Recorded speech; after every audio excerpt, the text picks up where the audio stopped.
কিরে চাটা খাবি তো? মাকে ডেকে নিয়ে আসি। Hello guys, welcome back to my channel two Bengali sis. আজকে আমরা যাচ্ছি খেতে। কোথায় সেটা তোমরা ইন্ট্রো থাম্বনেল দেখে বুঝেই গেছো। চলো তাহলে যাওয়া যাক আর গিয়ে তোমাদের দেখাই সেখানে গিয়ে আমরা কি কি খেলাম।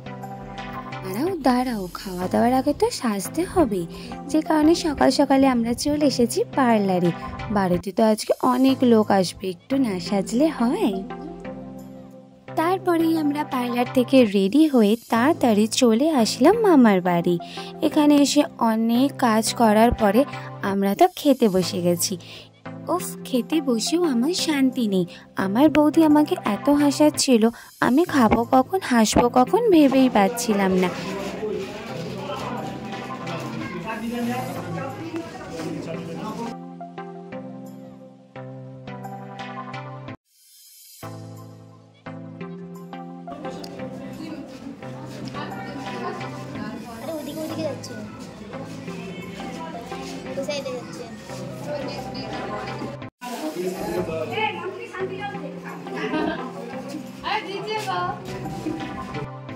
কি রান্না হয়েছিল আমি সেগুলো ভালো করে ভিডিওই করতে পারিনি, কারণ লাস্টের দিকে সব খাবার শেষ হয়ে গেছিল।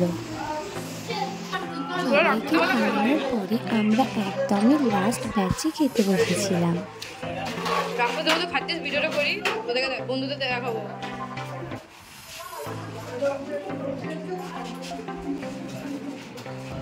অনেক খাওয়া দাওয়া হলো, একবারে দুবারের খাবার আমরা খেয়ে চলে এসেছি। দুপুরের খাবার আর রাতের খাবার খেতে খেতে রাতও হয়ে গেছিলো। আমরা এমনিতে দেরি করে খেয়েছি, সবাইকে খাবার দাবার দেওয়ার পরে শুয়ে পড়েছে।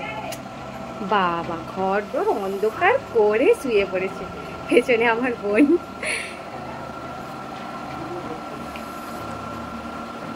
বাবা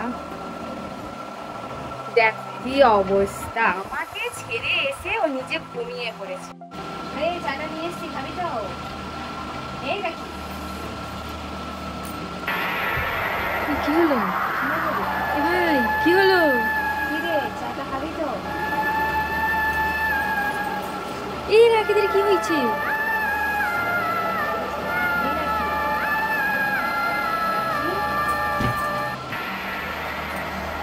আজ পর্যন্ত যে আমাদের সাথে এই জিনিসটা হবে আমি একদমই আশা করিনি, যে কারণে আমি আর ভিডিওটাকে কন্টিনিউ করতে পারিনি। তোমাদের যদি এই ভিডিওটা ভালো লেগে থাকে লাইক কমেন্ট শেয়ার করতে কেউ ভুলো না। এখনের জন্য টাটা, লাইক।